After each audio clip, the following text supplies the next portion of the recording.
എല്ലാ ആൾക്കാരും ചോദിക്കുന്ന ഒരു ചോദ്യമുണ്ട്. ഹൃദയത്തിന് എന്തെങ്കിലും പ്രശ്നങ്ങൾ ഉണ്ടായി കഴിഞ്ഞാൽ എന്തൊക്കെ ഭക്ഷണങ്ങൾ കഴിക്കാം, എന്തെല്ലാം എക്സസൈസ് ചെയ്യാം, എത്രത്തോളം ഹാർഡ് വർക്ക് ചെയ്യാം എന്നെല്ലാം. ഇന്നലെ വരെ നോർമലായി നടന്നിരുന്ന ഒരു വ്യക്തി പെട്ടെന്ന് ഒരു അറ്റാക്ക് വരികയും അത് ഹോസ്പിറ്റലിൽ എത്തുകയും ഒന്നെങ്കിൽ മരുന്നുകൊണ്ട് മാത്രം ചികിത്സ നടത്തി. എല്ലാ ആൾക്കാരും ചോദിക്കുന്ന ഒരു ചോദ്യമുണ്ട്. ഹൃദയത്തിന് എന്തെങ്കിലും പ്രശ്നങ്ങൾ ഉണ്ടായി കഴിഞ്ഞാൽ എന്തൊക്കെ ഭക്ഷണങ്ങൾ കഴിക്കാം, എന്തെല്ലാം എക്സസൈസ് ചെയ്യാം, എത്രത്തോളം ഹാർഡ് വർക്ക് ചെയ്യാം എന്നെല്ലാം. ഇന്നലെ വരെ നോർമലായി നടന്നിരുന്ന ഒരു വ്യക്തി പെട്ടെന്ന് ഒരു അറ്റാക്ക് വരികയും അത് ഹോസ്പിറ്റലിൽ എത്തുകയും ഒന്നെങ്കിൽ മരുന്നുകൊണ്ട് മാത്രം ചികിത്സ നടത്തുകയോ അല്ലെന്നുണ്ടെങ്കിൽ ആൻജിയോപ്ലാസ്റ്റി അല്ലെന്നുണ്ടെങ്കിൽ ബൈപ്പാസ് തുടങ്ങിയിട്ടുള്ള ഒരു ട്രീറ്റ്മെന്റ് കൊണ്ട് ജീവൻ തിരിച്ചു കിട്ടുകയും ചെയ്തു കഴിഞ്ഞാൽ ഇപ്പോൾ രോഗിയെ സംബന്ധിച്ചോളം അവരുടെ ബൈസ്റ്റാൻഡേഴ്സിനെ സംബന്ധിച്ചോളം അതൊരു പുതിയ അനുഭവമായിരിക്കും. അപ്പോ അവർക്ക് എന്തൊക്കെ ഭക്ഷണം കൊടുക്കാം, അവർക്ക് എന്തൊക്കെ എത്രമാത്രം ഹാർഡ് വർക്ക് ചെയ്യാം, എത്രത്തോളം എക്സേർഷൻ ചെയ്യാം എന്നുള്ളതൊക്കെ ആശങ്ക ഉണ്ടാക്കുന്ന ഒരു കാര്യമാണ്. അതുകൊണ്ട് തന്നെ മെഡിക്കൽ പ്രൊഫഷനുള്ള ആൾക്കാര് നിങ്ങളെ സഹായിക്കേണ്ട ആവശ്യകത വളരെ വളരെ ഇമ്പോർട്ടന്റ് ആണ്. അപ്പോ പലരുടെയും കേട്ടറിവുകൾ വെച്ചിട്ട് നമ്മൾ ചികിത്സ നടത്താൻ പോകരുത്. ആവശ്യമില്ലാതെയുള്ള ഉപദേശങ്ങൾ നമ്മൾ സ്വീകരിക്കരുത്. ഇപ്പോ ഹൃദയത്തിന് രണ്ട് തരത്തിൽ പ്രശ്നങ്ങൾ ഉണ്ടാകാം. ഹൃദയത്തിന്റെ പമ്പിങ്ങിന് പ്രശ്നമുണ്ടാവുക, അതുകൊണ്ട് ഹാർട്ട് ഫെയിലിയർ ഉണ്ടാവുക. ഇനി ഹൃദയത്തിലേക്കുള്ള കൊറോണറി ആർട്ടറീസ്, അതിന്റെ പുറമേയുള്ള രക്തധമനികളിൽ ബ്ലോക്ക് ഉണ്ടാവുക. അപ്പോ ഇത്തരത്തിൽ രണ്ട് തരത്തിൽ പ്രശ്നങ്ങൾ ഉണ്ടാകാം. ഇനി ഹൃദയത്തിന്റെ താളത്തിൽ വരുന്ന കാർഡിയക് അറിത്മിയാസ് പോലുള്ള പ്രശ്നങ്ങൾ ഉണ്ടാകാം. എട്രിയൽ ഫ്ലട്ടർ പോലുള്ള അല്ലെങ്കിൽ വെൻട്രിക്കുലർ ഫിബ്രിലേഷൻ പോലുള്ള, അതായത് ഹൃദയം ശരിക്കും സ്പന്ദിക്കാതെ അത് വിറയ്ക്കുന്ന ഒരു അവസ്ഥയിലേക്ക് പോയെന്നാൽ എങ്ങനെ ഇരിക്കും, ഏതാണ്ട് അതുപോലെ അതിന്റെ താളക്രമത്തിൽ പോലും വ്യത്യാസം വരുന്ന രീതിയിലുള്ള പ്രശ്നങ്ങൾ ഉണ്ടാകാം. നമ്മൾ ഒരു രക്തയോട്ടം മരവിപ്പിക്കുന്ന രീതിയിൽ നമ്മൾ ഇപ്പൊ കയ്യിലെയോ കാലിലെയോ ഒക്കെ രക്തം കുറഞ്ഞു പോയി കഴിഞ്ഞിട്ടുണ്ടെന്നുണ്ടെങ്കിൽ അത് ആ അവയവത്തിലേക്ക് രക്തയോട്ടം നിന്നു പോയെന്നാൽ അത് ഒരു ഇൻഫാർക്ഷൻ അല്ലെങ്കിൽ ഹൃദയത്തിന്റെ പേശികളിൽ നാശമുണ്ടാവുകയാണ് ഈ ഹാർട്ട് അറ്റാക്കിൽ സംഭവിക്കുക. അപ്പോൾ നമ്മൾ കേട്ടിട്ടുണ്ടാവും ഇത്ര പെർസെന്റേജ് ബ്ലോക്ക്, 90% ഒക്കെ ബ്ലോക്ക് വന്നു കഴിഞ്ഞിട്ടുണ്ടെങ്കിൽ ഹൃദയത്തിന്റെ പേശികളിലേക്ക് ബ്ലഡ് സപ്ലൈ ചെയ്യുന്ന ഒരു പ്രധാന രക്തധമനിയാണെന്നുണ്ടെങ്കിൽ അത് തീർച്ചയായിട്ടും ആ കോശങ്ങളുടെ നിർജീവാവസ്ഥയിലേക്ക് അല്ലെങ്കിൽ അതിന്റെ നാശത്തിലേക്ക് നയിക്കുകയും മയോകാർഡിയൽ ഇൻഫാർക്ഷൻ എന്ന് പറയുന്ന ഒരു പ്രശ്നം ഉണ്ടാവാം. അപ്പൊ മിക്കവാറും ആൾക്കാരൊക്കെ ഇതുപോലെ നെഞ്ചുവേദനയൊക്കെ വന്നാലും അത് ഗ്യാസ് ആണ്, അല്ലെന്നുണ്ടെങ്കിൽ എന്തെങ്കിലും മസിൽ പിടുത്തമാണ്, അല്ലെങ്കിൽ തോളുവേദനയാണ്, അത് ബാക്ക് പെയിൻ ആണ്, ഡിസ്കിന്റെ പ്രശ്നമാണ് എന്നൊക്കെ പറഞ്ഞ് ഗ്യാസിന് മരുന്ന് കുടിക്കുകയോ ഇഞ്ചിയിട്ട് വെള്ളം തിളപ്പിച്ച് കുടിക്കുകയോ ഒക്കെ ചെയ്ത് രാത്രി മുഴുവൻ അവര് വെയിറ്റ് ചെയ്ത് ചിലപ്പോ ഒരു തരത്തിലും രക്ഷയില്ലാന്ന് കാണുമ്പോഴാണ് അവര് മിക്കവാറും ഹോസ്പിറ്റലിൽ വരിക. എന്നാൽ നമ്മൾ പ്രത്യേകം ഓർക്കുക, ഇതിനൊരു ഗോൾഡൻ ടൈം പീരീഡ് ഉണ്ട്. നമ്മൾ ഇത്ര മിനിറ്റിനുള്ളിൽ ആശുപത്രിയിൽ എത്തിച്ച് അത് ECG എടുത്ത് നോക്കുക, ട്രോപ്പൈ പോലുള്ള കാർഡിയാക് എൻസൈംസിന്റെ അളവ് നോക്കുക, ആവശ്യമുണ്ടെങ്കിൽ എക്കോ ടെസ്റ്റ് ചെയ്ത് നോക്കുക. ഇനി അതിന്റെ ബ്ലോക്ക് ഉണ്ടോ, എത്ര ശതമാനം ബ്ലോക്ക് ഉണ്ട്, എത്ര നമ്പർ ഓഫ് ബ്ലോക്സ് ഉണ്ട് എന്നെല്ലാം അറിയാനായിട്ടാണ് ആൻജിയോഗ്രാം എന്ന് പറയുന്ന ടെസ്റ്റ് ചെയ്യുന്നത്. അപ്പോൾ തീർച്ചയായിട്ടും ഇന്റർവെൻഷണൽ കാർഡിയോളജി ഡിപ്പാർട്ട്മെന്റ് ഉള്ള ഒരു ഹോസ്പിറ്റലിൽ എത്രയും വേഗം എത്തിക്കുകയും ഈ ടെസ്റ്റുകൾ ചെയ്തു നോക്കുകയും, ഇപ്പൊ നമുക്ക് തുടക്കത്തിൽ ECGയും ട്രോപ്പയും പോലുള്ള ടെസ്റ്റുകൾ ഏതെങ്കിലും ഒരു ഹോസ്പിറ്റലിൽ അടുത്തുള്ള ലാബിലോ പോയി ചെയ്യാവുന്നതാണ്. ഒരു ഡോക്ടറെ കണ്ട് അത് തീരുമാനിച്ചതിന് ശേഷം അങ്ങനെ എന്തെങ്കിലും പ്രശ്നം ഉണ്ടോ എന്ന് നോക്കിയതിന് ശേഷം അതിന് വേണ്ട പരിശോധനകൾ നടത്തി അതിന് ഉടനടി ട്രീറ്റ്മെന്റ് ചെയ്യുന്നാൽ നമുക്ക് ജീവൻ രക്ഷിക്കാൻ കഴിഞ്ഞേക്കും.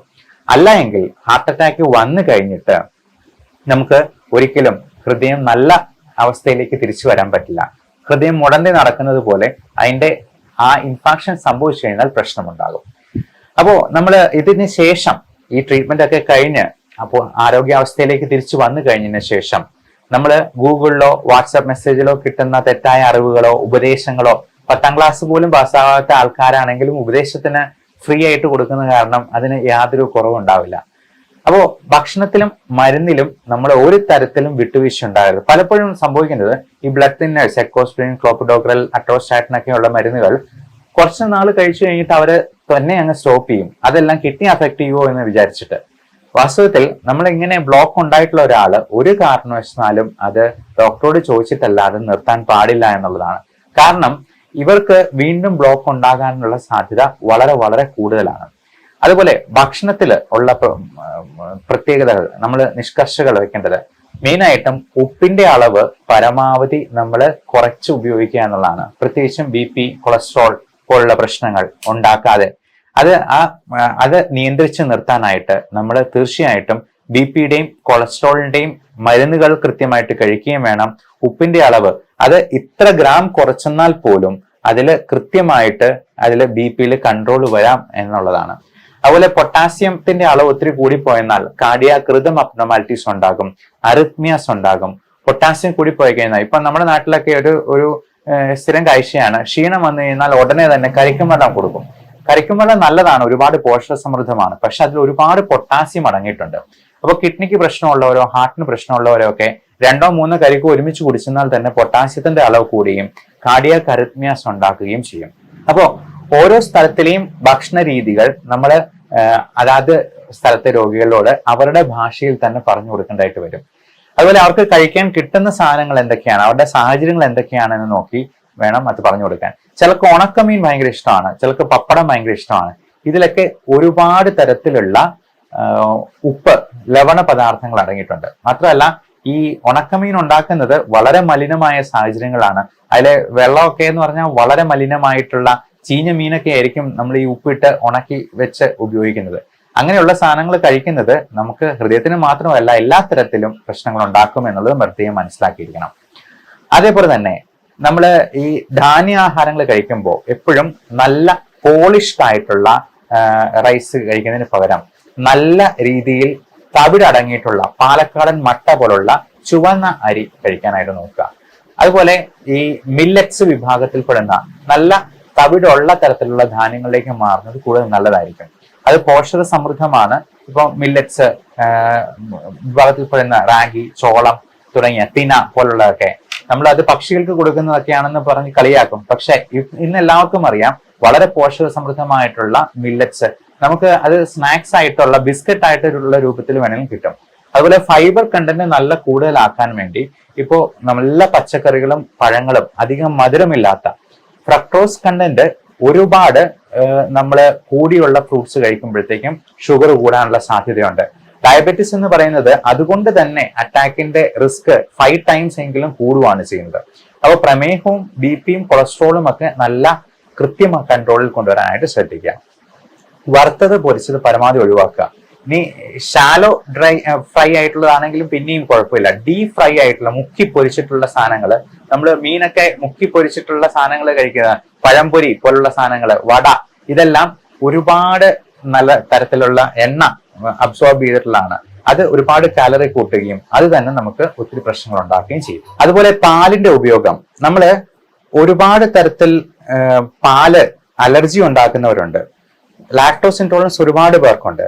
നമുക്കറിയാം പശുക്കുട്ടി തന്നെ ഒരു പ്രായം കഴിഞ്ഞിട്ട് അമ്മയുടെ അടുത്ത് പാൽ കുടിക്കാൻ ചെന്നിട്ടുണ്ടെങ്കിൽ പശു തൊഴിച്ചു വിടും. അപ്പോ നമ്മള് ജീവിതാവസാനം വരെ പാൽ കുടിച്ച് ജീവിക്കുന്ന ഒരേ ഒരു ജീവി മനുഷ്യൻ മാത്രമാണെന്ന് പറയാം. അതുപോലെ മലശോധന നല്ല കൃത്യമായിട്ടായിരിക്കാൻ നല്ലൊരു പച്ചക്കറികളും പഴങ്ങളും കഴിക്കുക. നമ്മള് രാവിലെ എണീക്കുമ്പോ തന്നെ കടുപ്പത്തില് നല്ല മധുരവും പാലും ഒക്കെ ഇട്ട് കാപ്പി കുടിക്കുന്നതിന് പകരം, ചായ കുടിക്കുന്നതിന് പകരം ആദ്യമേ തന്നെ 3 ഗ്ലാസ് ചെറു ചൂടുവെള്ളം കുടിക്കുക. നമ്മൾ ഒരുപാട് കോൺസ്റ്റിപ്പേറ്റ് ചെയ്യുമ്പോൾ, ഒരുപാട് മലം പോകാനായിട്ട് സ്ട്രെയിൻ ചെയ്യുമ്പോൾ അത് തന്നെ ഹൃദയത്തിന് പോലും പ്രശ്നങ്ങൾ ഉണ്ടാക്കുന്നുണ്ട്. അപ്പൊ പലപ്പോഴും നമ്മൾ പറയാ യൂറോപ്യൻ ടോയ്ലറ്റിനേക്കാൾ നല്ലത് ഇന്ത്യൻ ടോയ്ലറ്റ് ആണെന്നുള്ളതാണ്. അല്ലെങ്കിൽ ഇഷ്ടിക വെച്ചിട്ട് കാലൊന്ന് പൊക്കി വെക്കാൻ പാകത്തിന് നമ്മളുള്ള സൗകര്യം പ്രായമായവർക്കൊക്കെ ചെയ്തു കൊടുക്കുക. അതുപോലെ ഈ പ്രായമായവരൊക്കെ ഈ ഹാർട്ടിന് പ്രശ്നമുള്ളവർക്ക്, ഹാർട്ട് ഫെയിലിയർ ഉള്ളവർക്ക് ഒക്കെ കുളിക്കാൻ പോകുമ്പോഴാണെങ്കിലും അതുപോലെ ബാത്റൂമിൽ പോകുമ്പോഴാണെങ്കിലും കുറ്റിയിടാനായിട്ട് ശ്രമിക്കരുത്. കുറ്റിയിടരുത് എന്ന് പ്രത്യേകം പറയുക. അതല്ലാന്നുണ്ടെങ്കിൽ ആരെങ്കിലും സഹായത്തിന് ഒന്ന് മേൽനോട്ടം വഹിക്കാനായിട്ട് കൂടെ ഉണ്ടാവണം. പ്രത്യേകിച്ചും പ്രായമായ ഹാർട്ട് ഫെയിലിയർ ഉള്ള ആൾക്കാർക്ക്, ഹാർട്ടിന്റെ പമ്പിങ് കുറഞ്ഞിട്ടുള്ളവർക്ക് ഒരു മഗ്ഗില് വെള്ളം എടുത്ത് പൊക്കുമ്പോൾ തന്നെ അവർക്ക് ശ്വാസം മുട്ടും. അത് തന്നെ അവരുടെ ഹൃദയത്തിന്റെ പമ്പിങ് കുറഞ്ഞു പോകാനും ശ്വാസകോശത്തിൽ കൂടുതൽ എഡിമ, കാർഡിയോജനിക് പൾമണറി എഡിമ ഉണ്ടാക്കാനായിട്ടും അതിൽ നിന്ന് തന്നെ ആള് ചിലപ്പോൾ പെട്ടെന്ന് താഴെ വീഴാനും അപകടം സംഭവിക്കാനും സാധ്യതയുണ്ട്. അപ്പോൾ ഇങ്ങനെയുള്ളവരൊക്കെ വീണ് ഒന്ന് എല്ലി ഒടിഞ്ഞെന്നാൽ പോലും അത് ബെഡ് റിഡൺ ആയി പോകാനും ബെഡ് സോഴ്സ് ഉണ്ടാകാനും അത് തന്നെ അവരുടെ മരണ കാരണമാകാനും പോലും സാധ്യതയുണ്ട്. അതുകൊണ്ട് പ്രായമായവരൊക്കെ ബാത്റൂമിൽ പോകുമ്പോഴേക്കും നമ്മൾ പിടിച്ചു നിൽക്കാനായിട്ട് നല്ല ഒരു സ്റ്റാൻഡ് അല്ലെന്നുണ്ടെങ്കിൽ കൈപ്പിടി കൊടുക്കുക.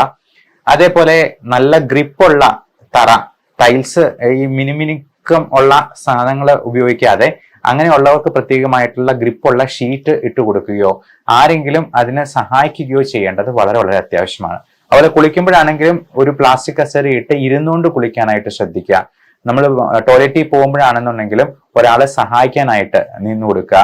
നമ്മൾ ഒറ്റ കൈ കാലയിൽ ബാലൻസ് ചെയ്തുകൊണ്ട് അടിവസ്ത്രം ഇടാനായിട്ടോ അല്ലെങ്കിൽ നമ്മൾ ഡ്രസ്സ് ഇടാനായിട്ടോ ഒക്കെ ശ്രമിക്കരുത്. അങ്ങനെ ചെയ്യുമ്പോഴത്തേക്കും ബാലൻസ് തെറ്റി താഴെ വിടാനുള്ള സാധ്യതയുണ്ട്. അപ്പൊ ഇങ്ങനെയുള്ളവർക്കൊക്കെ ഇപ്പൊ നമ്മൾ 6ഉം 60ഉം ഒരുപോലെ എന്ന് പറയുന്നത് പോലെ നമ്മൾ ഇത്രയും പ്രായമായവരെ നമ്മളൊരു കൊച്ചുകുട്ടിയെ പോലെ തന്നെ പരിചരിക്കണം എന്നുള്ളതാണ്. അവര് ഇപ്പം സോപ്പ് തറയിലുണ്ടെങ്കിലോ അല്ലെന്നുണ്ടെങ്കിൽ ഒന്ന് ബാലൻസ് തെറ്റിപ്പോയെന്നാലോ താഴെ വീഴും. താഴെ വീണെന്നാൽ ഉറപ്പായിട്ടും ഒരു ഫ്രാക്ചർ ഉണ്ടാകും. ഒരു ലോങ് ബോൺ ഫ്രാക്ചർ ഉണ്ടായെന്നാൽ ഉറപ്പായിട്ടും അത് മരണത്തിലേക്ക് നീളാനായിട്ടുള്ള എല്ലാ സാധ്യതകളും ഉണ്ട്. കാരണം അത് ബെഡ് റിഡൺ ആയിട്ട് അത് പിന്നെ ബെഡ് സോർ ആകും, അതിന്റെ കോംപ്ലിക്കേഷൻ ഉണ്ടാകും, തുടങ്ങിയവ എല്ലാം കൊണ്ട് ഈ പറഞ്ഞ കോംപ്ലിക്കേഷൻസ് ഉണ്ടാകാം. അതുപോലെ ബൈപ്പാസ് സർജറി കഴിഞ്ഞവർക്ക്, ആൻജിയോപ്ലാസ്റ്റി കഴിഞ്ഞവർക്ക്, ഇപ്പം ICU വെന്റിലേറ്ററിലൊക്കെ കിടക്കേണ്ടി വന്നിട്ടുള്ളവർക്ക് ഫിസിയോതെറാപ്പിയും ഇതിന്റെ റീഹാബിലിറ്റേഷൻ പ്രൊസീജിയറും വളരെ വളരെ പ്രധാനമാണ്. ഇപ്പം എല്ലാവർക്കും സംശയമാണ് എപ്പോഴാണ് ഇനി ജോലിക്ക് പോകാൻ പറ്റുക എന്നുള്ളത്. 50-60 വയസ്സൊക്കെ കഴിഞ്ഞിട്ടുള്ളവർക്ക് ഇപ്പം ആൻജിയോപ്ലാസ്റ്റി കഴിഞ്ഞാൽ 2 ദിവസം കഴിയുമ്പോൾ തന്നെ ഡിസ്ചാർജ് ചെയ്യും. പക്ഷേ നമ്മൾ ആൻജിയോപ്ലാസ്റ്റി കഴിഞ്ഞിട്ടും നമ്മൾ കുറച്ച് ആഴ്ചകൾ കഴിയുന്നത് വരെയെങ്കിലും നമ്മൾ അത് ആ റീഹാബിലിറ്റേഷൻ പ്രൊസീജിയറും എല്ലാം കറക്റ്റായിട്ട് നടത്തുകയും ശാസ്ത്രീയമായിട്ടുള്ള നിർദ്ദേശം അനുസരിച്ച് അതിനുള്ള എക്സസൈസുകൾ പതിയെ പതിയെ നടത്തുക. അത് നടക്കുന്ന ജോലികൾ പിന്നെ അതിനുശേഷം സ്റ്റെപ്പ് പതുക്കെ കയറുക, ലളിതമായ വ്യായാമങ്ങളിൽ നിന്ന് തുടങ്ങുക. അങ്ങനെ അത് റൊട്ടീനായിട്ട് അത് ചെയ്ത് പതിയെ പതിയെ കൂട്ടിക്കൊണ്ടുവന്ന് പഴയ ആരോഗ്യത്തിലേക്കും ജീവിതത്തിലേക്കും തിരിച്ചു പോകാനായിട്ട് നമുക്ക് ശ്രമിക്കാം. സാധാരണക്കാരന് മനസ്സിലാവുന്ന ഭാഷയിൽ തന്നെ അത് പറഞ്ഞു കൊടുത്ത് രോഗിയുടെ ബൈസ്റ്റാൻഡേഴ്സും കൃത്യമായിട്ട് കൂടെ നിന്ന് അത് ചെയ്യുക. പിന്നെ ഇതുപോലുള്ള ഇൽനെസ് ഒക്കെ ഒരുപാട് ഡിപ്രസിംഗ് ആണ്. ഈ മെന്റൽ സ്ട്രെസ് കൂടുന്നത് തന്നെ അപ്പൊ ആൾക്ക് ജോലിക്ക് പോകാൻ പറ്റുന്നില്ല, എന്തെങ്കിലും കടബാധ്യതകളോ EMI അടയ്ക്കാനോ ഒക്കെ ഉണ്ടെന്നുണ്ടെങ്കിൽ ജോലിക്ക് പോകാൻ പറ്റാത്തതിന്റെ ടെൻഷൻ ഒരു ഭാഗത്ത്, പൈസ ചിലവാകുന്നു എന്നുള്ളതിന്റെ വേറൊരു ടെൻഷൻ, പിന്നെ ഉറക്കമില്ലായ്മ, മരുന്നുകളൊക്കെ കഴിക്കേണ്ടി വരുന്നു എന്നുള്ളതിന്റെ ഒരു ഡിപ്രഷൻ വേറെ. അപ്പോൾ ഇങ്ങനെയുള്ള കാര്യങ്ങളൊക്കെ കൊണ്ട് തന്നെ ഈ സ്ട്രെസ് ഫാക്ടർ കൂട്ടുകയും ഇത് ഓക്സിഡേറ്റീവ് സ്ട്രെസ് തന്നെ ഫ്രീ റാഡിക്കൽസിന്റെ പ്രവർത്തനം ഉണ്ടാക്കുകയും അത് തന്നെ കൂടുതൽ BP-യും ഷുഗറും കൊളസ്ട്രോളും ഒക്കെ കൂടാനും വീണ്ടും അറ്റാക്ക് ഉണ്ടാകാനും ഒക്കെ കാരണമാകാറുണ്ട്. അതുകൊണ്ട് ഇങ്ങനെ മെന്റൽ സ്ട്രെസ് ഉണ്ടാകുമെന്ന് കണ്ടറിഞ്ഞ് അവർക്ക് ഇച്ചിരി ദേഷ്യമൊക്കെ കൂടുതലായിരിക്കും, അഡ്ജസ്റ്റ് ചെയ്യാനൊക്കെ ഇച്ചിരി ബുദ്ധിമുട്ടായിരിക്കും. അപ്പൊ അത് കണ്ടറിഞ്ഞ് പെരുമാറുക എന്നുള്ളത് കുടുംബത്തിലെ മറ്റ് അംഗങ്ങളുടെയും ഉത്തരവാദിത്തമാണ്. അവരുടെയും കൂടെ സഹകരണം ഉണ്ടെങ്കിലേ നമുക്ക് രോഗിയെ പൂർണ്ണ ആരോഗ്യത്തിലേക്ക് തിരിച്ചു കൊണ്ടുവരാനായിട്ട് കഴിയുള്ളൂ. അപ്പോൾ ഇങ്ങനെയുള്ള ഹൃദയത്തിന്റെയും ശ്വാസകോശത്തിന്റെയും functioning, heart and lungs are made for each other എന്നാണ് പറയാ. ഇതിന് രണ്ടിന്റെയും പ്രവർത്തനം ഒരുമിച്ച് വന്നാൽ മാത്രമേ നമുക്ക് നല്ല രീതിയിൽ ഡെയിലി ആക്ടിവിറ്റീസ് ചെയ്യാൻ പറ്റുള്ളൂ. അതുപോലെ ഹൃദയത്തിന് ഒരു പ്രശ്നം വന്നാൽ അത് ശ്വാസകോശത്തെ അഫക്ട് ചെയ്യും. കാർഡിയോജനിക് പൾമണറി എഡിമ എന്ന് പറയുന്നത് അത് തന്നെയാണ്. അപ്പം ഭാര്യ ഭർത്താക്കന്മാരെ പോലെ മെയ്ഡ് ഫോർ ഈച്ച് ആയിട്ടുള്ള ഈ 2 അവയവങ്ങളെയും നമ്മൾ വളരെയധികം കരുതലോടെ നമ്മൾ കാത്തു സൂക്ഷിക്കണം. അല്ല എന്നുണ്ടെന്നുണ്ടെങ്കിൽ ഒരെണ്ണം പ്രവർത്തനം നിർത്തിയെന്നാൽ മറ്റേതിനെയും കാലക്രമേണ അത് അഫക്ട് ചെയ്യും. മരണം സംഭവിക്കുന്നതിന്റെ പ്രൈമറി കോസ് 90% ഡെത്തും കാർഡിയോ പൾമണറി അറസ്റ്റ് കൊണ്ടാണ്. ബാക്കി 10% മാത്രമാണ് ബ്രെയിൻ ഡെത്ത് കൊണ്ടുണ്ടാകുന്നത്. ബ്രെയിൻ ഡെത്ത് സംഭവിച്ചിട്ടുള്ള ഓർഗൻസ് ആണ് നമ്മൾ ഡൊണേറ്റ് ചെയ്യാനായിട്ട് ഓർഗൻ ട്രാൻസ്പ്ലാന്റേഷന് വേണ്ടി ഉപയോഗിക്കുക. 90% കാർഡിയോ പൾമണറി അറസ്റ്റ് എന്നുള്ളതാണ് പ്രൈമറി കോസ് ഓഫ് ഡെത്ത് ആയിട്ട് ഡോക്ടർമാരാണെങ്കിലും ഡെത്ത് സർട്ടിഫിക്കറ്റിൽ എഴുതുക. അപ്പോ ഇതിന്റെ 2 അവയവങ്ങളുടെയും ആരോഗ്യം സംരക്ഷിച്ചു നിർത്തുക. Health is a biggest luxury in life. എല്ലാവർക്കും നല്ല ആരോഗ്യം ഉണ്ടാവട്ടെ. Love and regards doctor Bipin Jose, Pulma medical centre, Pala, Kanjirappally and Sultan Bathery.